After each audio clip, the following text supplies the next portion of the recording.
Oh, Canada, what a fucking disaster you've become. Ontario will open outdoor recreation on or before June 2nd. Oh, thank you. Thank you, Doug. You're such a nice guy. Oh, I'm sorry. This comes from your mouthpiece, the health minister. This was bantied about for a while. He was considering extending them beyond June 2nd, but I guess he came to his better, fatter senses. Let's see the rationale behind this. Ontario Health Minister said in a question period on Monday that Ontario's outdoor recreation facilities will open soon, following a damning report from sick kids called Let the Children Play. The Ontario Health Minister has vowed to open outdoor recreation on or before June 2nd, just in time for it to be swelteringly hot, and everybody will want to stay in an air-conditioned building. But you know what, you can't have that either, and if you do, make sure to wear your mask, right?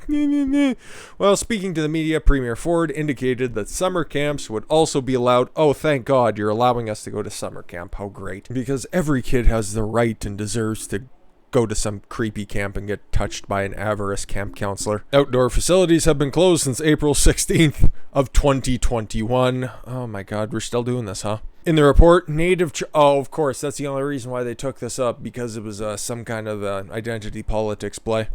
Native Child and Family Services of Toronto, I'm sure that they're super busy. Sick kids and researchers from the Factor Native Word Faculty of Social Work and University of Toronto asked the province to prioritize children's health and development during COVID-19 pandemic. Like you really give a fuck. Like you really give a fuck. You think that this is anything about making sure that kids are going to be healthy over the summer? Think that their development isn't going to be fucked up?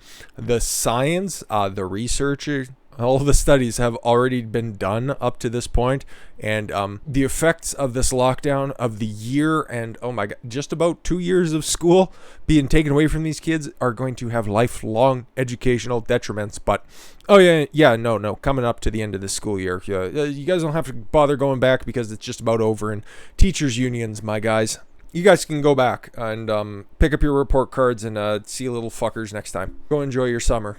What's going on in Alberta? Well, we covered a rally protest assault that happened in Montreal over the weekend, and it looks like Alberta is capable of more than just throwing Christian pastors in jail, but instead they can join in on the Palestinian and Israeli conflict, because that's a thing that Alberta should be dealing with, I guess. I don't fucking know. Should be commentating on it. You should be assessing the information as provided to you, not rallying, because as far as I know, Edmonton has a minuscule Jewish community, but if it was to happen anywhere in the province, it would definitely happen in Edmonton, because oh boy, the political behaviors of that little tiny festering asshole, oh boy, are they getting redder and redder by the day. A group of men were seen driving around Jewish neighborhoods with thick, phlegmy accents, "Free Palestine," and "Are there any Jews here? Any Jews live here? Where do the Jews live?" I don't know, probably in like Beaumont. That's a pretty nice area. Many of Edmonton's Jewish residents are on the edge of following an anti-Semitic incident Saturday night following a pro-Palestinian rally earlier in the day. See how they can never just go about peacefully? They've always got to descend into finding the Jew and taking care of the Jew, until they have to hide behind the trees and the rocks, and then the trees and the rocks will call out and say that there is a Jew behind me. Now you can take care of those Jews. Did you like that little Quranic scripture? It's in there. Just check. My parents were Holocaust survivors. She was a first-generation Canadian. I am her son. I am expecting my first child, Zep said. Aw man, poor Zep. Do you think that the great-grandchild of a Holocaust survivor still needs to deal with this type of rhetoric and this type of anti-Semitism? It is so prevalent back in Europe over 75 years ago. Oh, it was much longer ago than that. I'm sure you are a practicing Jew anyways. It's sad and it's disheartening.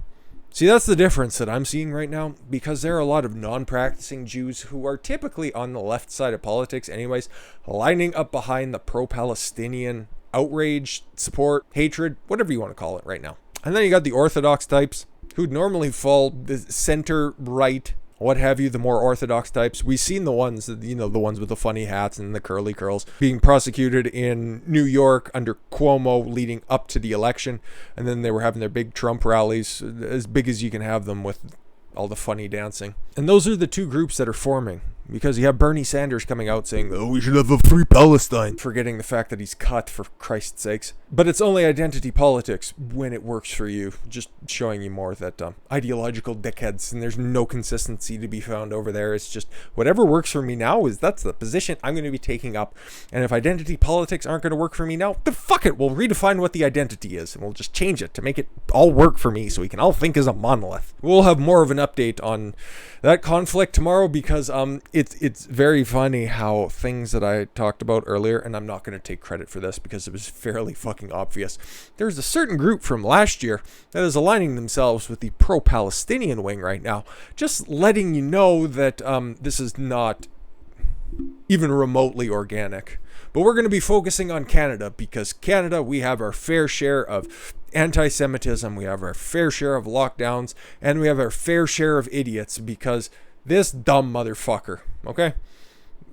Trudeau seen using HP laptop with Apple sticker covering logo. Yeah, you can see it. You can make it out right there. And that's the guy who's in charge. Yay, who feels good about this. He's doing a lot of stuff I don't like, stuff you don't like. Like, he has this COVID tracking app, and he said that it wouldn't be tracking your data, but whoops, it was collecting your data all along. Who's surprised by this? Nobody? That's what I thought. Canada's COVID alert app, frequently promoted by Prime Minister Justin Trudeau, as a way for users to protect their health while being respectful of their privacy. He doesn't give a fuck about your privacy. Is being used for data collection, a federal panel says. Oh my god, who could have saw that coming? Was it fucking developed by ByteDance? The app has been downloaded more than 6 million times, and if you downloaded it, I'm sorry, I'll speak slower so you can follow along. But the 25,552 people put in their information to notify others around them of testing positive for COVID-19, according to Health Canada. The people who did that probably are the same ones who decided that a smart investment would be a massive Beanie Baby collection. According to Blacklock's reporter, the app cost a total of $480,000. Where did the 7 come from? Who knows? I'm feeling lucky today. Develop with an additional $16 million to promote it. Oh my god. See how much money we're wasting? And then they just want to spend more money, waste more money, and that's the constant cycle we're in with the Liberal government. But hey, he's got a nice haircut, and he speaks softly, and he's the attractive man. That's what the East cares about, and those are the only people who fucking matter in these cocksucking elections. Anyways, the Cabinet's App Advisory Council, though, has already considered what purpose the app could potentially extend beyond a government service to Canadians and the public health system towards a tool. We got a massive tool, several of them, in fact, that will also support Canadians and businesses in our economic, social, and mental health recovery and restoration. We love to use fancy words to just try to steal your data. They don't mean any of it. They don't care. They don't care. Cabinet has consulted StatsCan regarding any data of value that may be collecting, number of mobiles in Canada, and best methodology and practices for the calculation of data that could be applied to the Government of Canada's current approach. Why would you knowingly be signing? I don't get this. To what benefit would it be to purposefully tattoo a fucking code on your arm? To be putting your name, your information into an app just so people know that you popped for the coof. I don't fucking get it. Why would you be so stupid as to do that? Okay, you get it, yet whatever, you isolate for your 10 or 14, 25, 90 days, whatever the fuck it is up to now.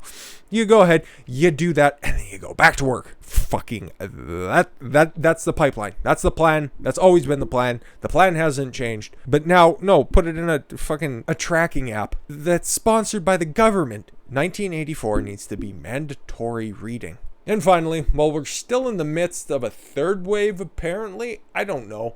I keep looking at the numbers and nothing really adds up to me. I just see it as just kind of, this is where we're at now. Let's rock. Let's act like Texas and Florida. We've seen that works. Georgia, Arkansas, and a whole bunch of states. Remove masks, see victories. But no. Trudeau says we must act quickly to prevent a fourth wave, which will invariably come in the fall and in the winter. But you know what? We got to prevent it because that's how viruses work. You can stand outside with a sword and a shield, because that's all you can get in Canada because guns are bad, I guess. Fucking retard. Announces investment in vaccine plant for the future. Yeah. I'd love to see some receipts as to where you sent money for vaccine plants in the past. But this is what we're doing in the future, because it's current year after all. Prime Minister, that guy, announced on Tuesday that his government would be investing $200 million, because we can just go ahead and throw that away into new mRNA vaccine facility. Yay for the next one, so they can put in their own microchips. The funding will go to the Resilience Biotechnologies Incorporated. The total cost of the project will be $400 million, with expansion set to be completed over the next 3 years. Oh, over 3 years, sorry. We don't know when this is going to be completed and who's going to get... Well, we probably have a good idea as to who's going to be constructing this, because we all know that Trudeau has a great relationship with SNC-Lavalin. Just ask Jody Raybould Wilson. She knows all about that. Moderna and Pfizer vaccines are both, yes, that technology, and as of now are the only ones being made in just a few facilities. The Prime Minister announced that Canada would be receiving 4.5, it should be the number 4, not 4 as into an address, and 500,000 new vaccine doses, including doses from Pfizer, that have been moved up ahead of the holiday weekend. Oh, yay, terrific. Yes, because Monday is, what do we call it? Victoria Day, sorry. So yeah, cool. If you want to go get the jab, I guess you can go get the jab. Don't know what the fucking procedures are. Don't really much care, because you will not be catching me going to get that. I don't care if I'm fucking coughing up blood. Already had it. Seen the science. Everything seems to check out. If I get reinfected, nothing's really going to fucking happen to me again. I'm just going to get really mild symptoms, and I think I can deal with a runny nose. But if I start spewing pro-Chinese or pro-communist propaganda, feel free to send one of those Israeli interceptor rockets to come get me on my morning run. With that said, that is the update on Canada. Disappointing to say the least. But hey, at least we got to chuckle at the fucking fraud on Capitol Hill. What a virtue signaling cunt. I've been Don Consuelo. I want you to follow your gut and get after it. Take care, everyone.